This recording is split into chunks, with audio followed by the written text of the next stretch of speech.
c'est tous les jours de manche.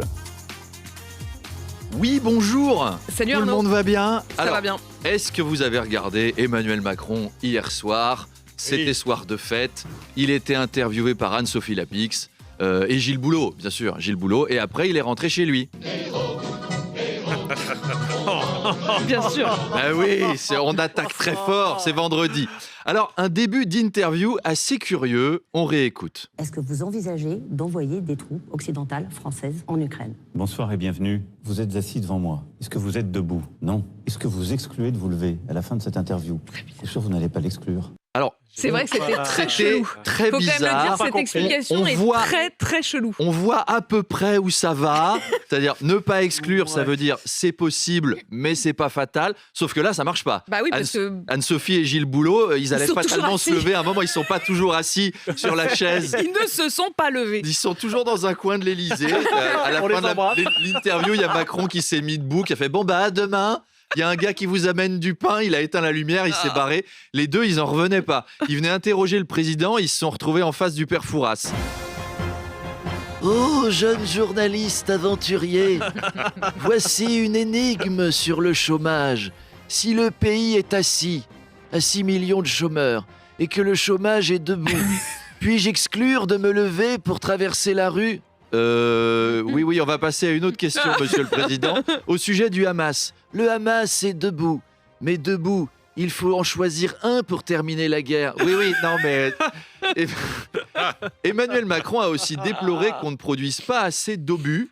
Je sens que le chômage va baisser. Les chômeurs, les RSA, tout ce beau monde, ils vont partir en stage d'obus. À France Travail, les entretiens vont devenir faciles. Hein. Bonjour, vous savez fabriquer un obus ?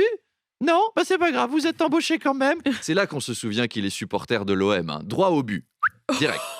Alors, la petite déception de cette interview, il a parlé de Poutine, de l'Ukraine, de la guerre, et pas un mot sur le dossier du moment quand même. Votre collègue Aya Nakamura, qui a été, ceci dit, objet d'une interview de Gérard Larcher, le président du Sénat, qui était interrogé hier sur Aya et Edith Piaf. Il a dit qu'il n'était pas fan des paroles. Qu'est-ce qui vous gêne dans ces textes? Écoutez, Kachaka, par exemple, qui est l'ode à la levrette.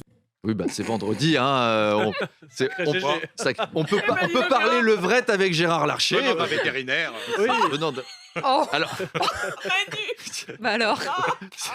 mais en plus, franchement, entre l'ode à la levrette pour Aya et l'hymne à l'amour pour Edith, est-ce qu'on est si éloigné que ça dans les thématiques? Alors, je comprends quand même Gérard Larcher, les levrettes, non, on ne doit pas trouver ça dans les cérémonies d'ouverture des Jeux Olympiques. Ça doit rester dans la discrétion feutrée des sextapes tournés au Sénat. Chacun son domaine. Non, je repensais à la Amélie levrette de Oudéa-Castéra Gérard. qui n'a pas parlé de ça quand elle a dit qu'elle adorait Aya Non, Nakamura. Elle a dit j'aime Doudou. C'était autre chose, j'aime Doudou. La situation est chaotique en Ukraine, au Proche-Orient et également à Haïti. Oui. Les gangs contrôlent la capitale, Arnaud, notamment le gang dirigé par un homme surnommé Barbecue. Non. Non, oui, je sais. Non, Arnaud, non. Par On peut pas rapport le faire ça. C'est pas possible ça, Arnaud. Mais alors, c'est parce que barbecue, le nom est passif-agressif quand même. Hein. À la fois, ça sonne sympa. Tu vois, chez nous, c'est Fabien Roussel, on pourrait le surnommer barbecue. Hey, barbecue, on va se faire un déjeuner à la fête de l'UMA. Tu vois, ça marcherait. Et en même temps, quand tu sais que le gars est chef de gang, le nom a pas l'air si amical. Non. Dans les gens qui font peur, on avait Barbe Bleue, Barbe Noire, Barbelivien, et maintenant il y a Barbecue. Donc Haïti est en proie au chaos, le Premier ministre a démissionné, Port-au-Prince, la capitale, subit les violences du chef de gang Barbecue. Sandrine Rousseau nous avait pourtant prévenu que c'était un symbole de virilité, mais enfin, à ce point-là, quand même. Et donc le pays sombre hélas dans la violence, une tragédie régionale qu'a bien voulu résumer pour nous Dominique de Villepin. Madame de Malherbe, la situation à Haïti est hautement inflammable, car Barbecue est à la tête d'une brochette de criminels. Et dans la guerre que se livrent toutes ces factions, il y a les Antilles et il y a les méchantes. Et si la famille Barbecue... Si la famille barbecue s'associe avec le groupuscule des bouchers de la Barbade, alors la région qui auparavant était sous la coupe des charcutiers de Sainte-Lucie basculera dans le giron de barbecue et ses lieutenants qui ont mis le Premier ministre dans la sauce. Par ailleurs, l'Europe souffle sur les braises, notamment par l'extrême droite, puisqu'en France, barbecue, on le sait, est entré en contact avec gros lardons. Bref, il est de notre devoir de nettoyer, balayer pour Casla toujours pimpant et d'aider Haïti. Eh bien, merci Dominique pour cette brillante analyse. Balayer des pour casse. Arnaud, le scandale à Toulouse, une boîte de nuit organise le 11 avril prochain un combat de nains. Oui. L'initiative scandalise les associations et même le gouvernement. C'est la version petite taille de Rocky, donc... donc Rokiki. Rokiki, c'est Rokiki. Rokiki, pousse. Non mais c'est vrai que vendre combat de nains, c'est pas très élégant. Et en même temps, si les nains veulent faire du MMA libre à eux, je veux dire, on a les Paralympiques qui s'approchent, on fait faire du rugby ou de la boxe à des gens en fauteuil roulant. C'est-à-dire, des hémiplégiques qui se foutent des beignes au risque de finir tétraplégique, tout le monde trouve ça super. C'est même organisé par le gouvernement, alors que deux nains qui font du free fight, c'est quand même presque moins dangereux. Et j'aime beaucoup regarder du sport inclusif. Moi, je regarde du cécifoot, c'est du foot avec les aveugles. J'ai regardé l'autre jour, il y avait un match. Enfin non, remarquez, je me suis rendu compte qu'en fait, c'était Clermont-Sochaux en Coupe de France, parce qu'il y a des fois, c'est trompeur.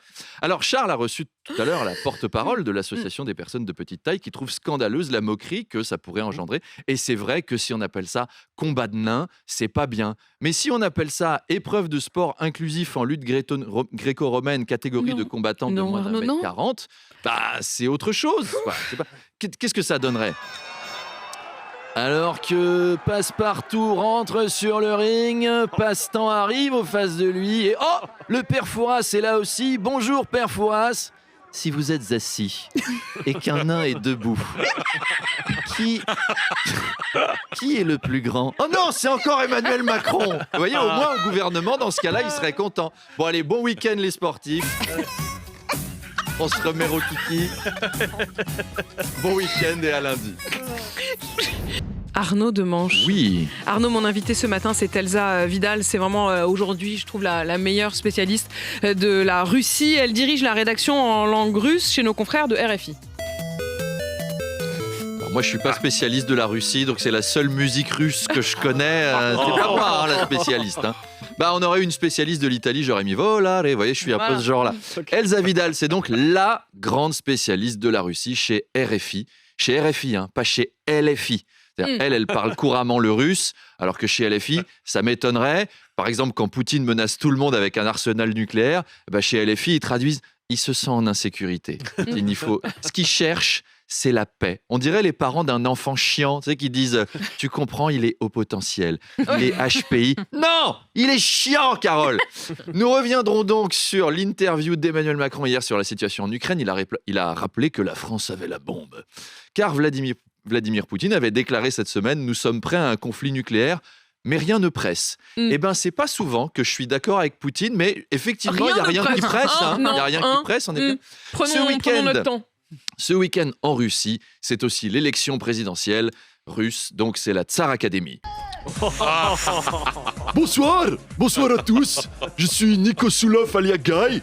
Bonsoir et bienvenue dans la grande finale de la Tsar Academy.